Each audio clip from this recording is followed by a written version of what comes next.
In the era of remakes and sequels, I had hoped that Tron Ares would be able to come out and shine the brightest and show us like, hey, this is how you make a modern day film with amazing effects.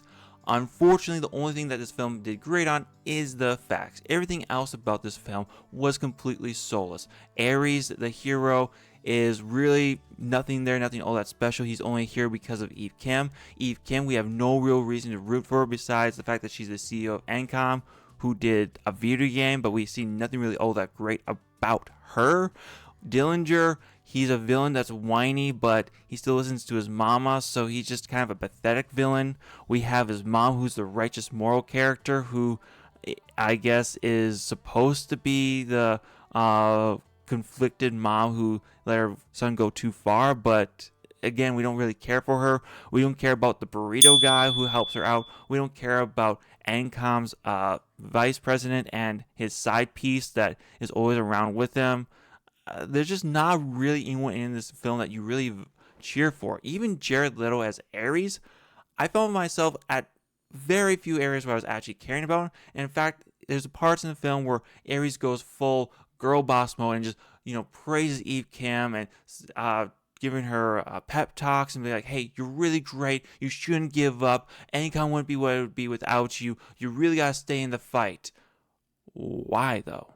Like, that's the question. Why should any of this be going on here? Eve Kim, as far as we know from this film, she has no real desire to actually be in Encom.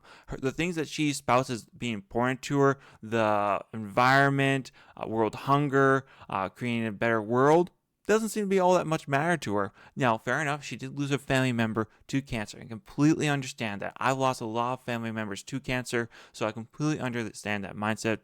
But at the same time, if these are missions that are important to you, and more importantly, important to your sister, what the heck are you doing? Like, okay, you don't want to be part of Encom because your sister's dead. Fair enough. But at least then tell Ares, like, hey, I want to go out there and actually touch with the people. I want to be out there on the front lines and actually helping. I just feel like disconnected from Encom, and this is my last thing to do in this job before I go out and actually help the people. But we got nothing of that. All we know in the film is that she just was going to leave Encom and disappear. So all those things that she thought was really mattered to her doesn't really matter to her.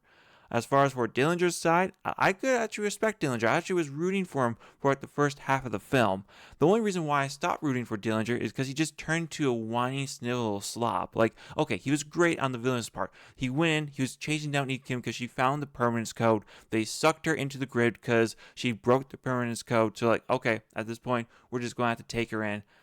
And she's about to be de-res because Dillinger gave the command, like, yeah, de-res her, get the permanence code. She's seen it, she knows what it is, completely disintegrate her and find out the information, and only gets saved because Ares is now her boy because of her words of compassion and empathy. That's really all that changed him. I mean, Dillinger, for his part, he's a bit of a douche. He's like, we can just have Ares as an expendable piece of hardware. I would just make you another one if Ares dies, and we can keep sending him back out again and again and again, and it will be no issue. And here's the part of the lore that I don't quite understand. When the program's de-res, I thought that was permanent death. According to lore and Tron, I'm pretty understood that if you get de-resed, you're dead. Except for in the real world, where programs get de-res all the time, and they just get sucked back into the grid and then come back out again.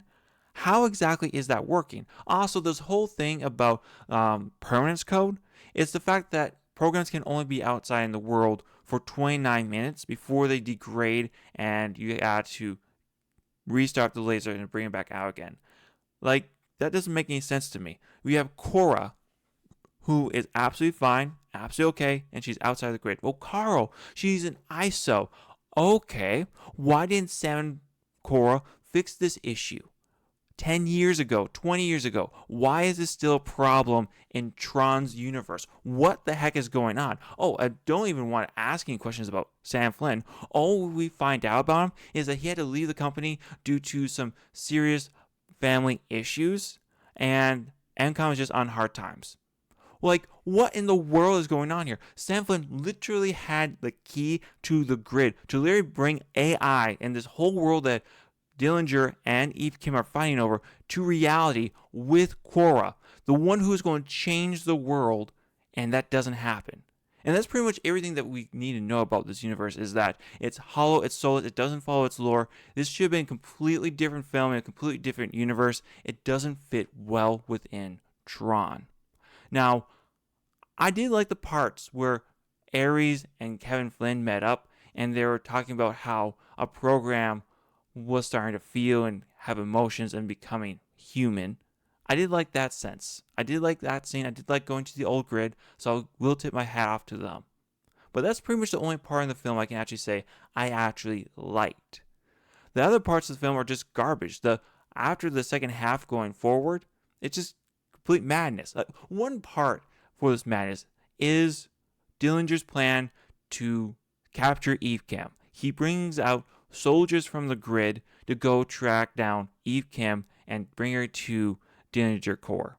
Like, okay, if they didn't use their light cycles, maybe you could have something to go there. But the issue is the moment that your freaking soldiers turn on their light cycles and use their light beams to go chasing down Eve Kim, that's going to be traced back to you. They're going to see your weapons on TV, and it's not going to take that long for the government to be like, oh, you're doing this, Dillinger. Hey, do you realize how many people you de-rezzed due to your stupidity? Do you realize how many lives you put in danger?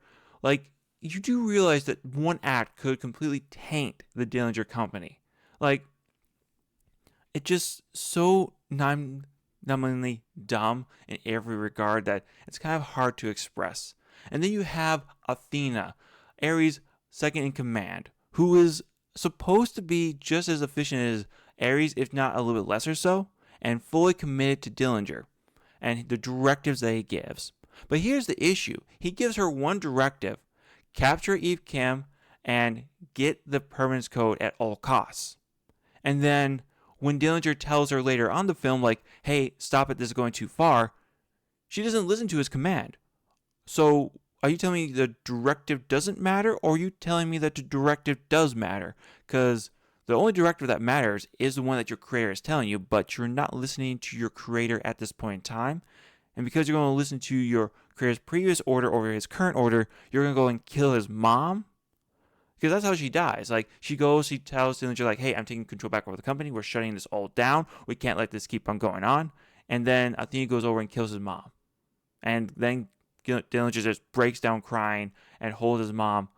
Instead of, like, maybe trying rushing her to the hospital or trying to, throw her into the grid and see if she could survive in the grid somehow.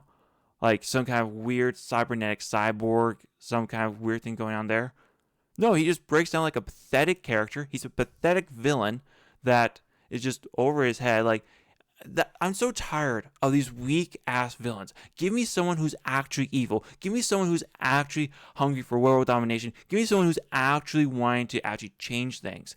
Every villain we see now is so soy filled that it's kind of hard to be like, do I even feel scared for these heroes? Like, this villain, I could beat him up. That's literally the case. Dillinger, you could literally blow over with a breath of air. He's not that scary of a guy. He's not that menacing. There's nothing about this film that really draws you in. You're just kind of looking at your watch every so often like, okay, can I go home now? Can I leave now? And the funny thing is that you literally have Athena in this film die, 4 times? And only once is it due to somebody else, but not due to her directly. She only dies by someone's hand when Dillinger goes ahead and nuke the Encom grid because he sent his programs to hack into the Encom grid to try to steal the permanence code, which they failed to do that. No, every other time, she just de-rests from running out of time. Even her epic supposed fight with Ares at the end, which isn't really all that great, she just gets de-res because it times out, because Ares doesn't decide to finish her off. I literally predicted this was going to happen. You literally have the black female warrior just kneeling there in front of Ares, ready for him to finish off. And I was like, okay, finish her off. Take her out. And then nothing. He just lets her crumble to dust as you see the difference between the two ideologies. Now, she only crumbles to dust because Encom was able to hack Dillinger's grid and blow it up and stop Dillinger's Athena program going insane to keep following his directives. But otherwise, You just completely cucked your hero here, who was supposed to have the finishing move of vanquishing the villain. Like, come on, you couldn't give him at least that. You have to be like, no, we need to cover the DEI. We can't have Jared Leto killing a black lady. Well, you just had him kill some other female warriors. Well, yeah, but they're female warriors with their faces covered. No one saw them. But this would, if you let him kill a black lady as a white man, oh my God. Well, people would say that you almost don't care about identity politics. How dare you? I don't know, man. Like, the film itself is just forgettable, and uh, it's just a disappointment, really. It's really a disappointment. It could have been something so great, but they just wasted potential. And this is probably going to be the last Jedi of Tron. Like, except for an issue, I don't think anyone's going to be divided on it. It's just going to be people going to be like, well, that's a way you kill a franchise. I mean, they want this thing to have continued more movies. At the end of the film, you see Ares out in the world sending a postcard back to Eve Kim about how he's exploring the world, and we see that he's tracking down Korra, who's supposedly not with Sam Flynn anymore. Like, the last time we saw Sam Flynn and Korra together is on an old newspaper, but now he just has a picture of just Korra. So, is he going after Olivia Wilde? What the heck is going on here?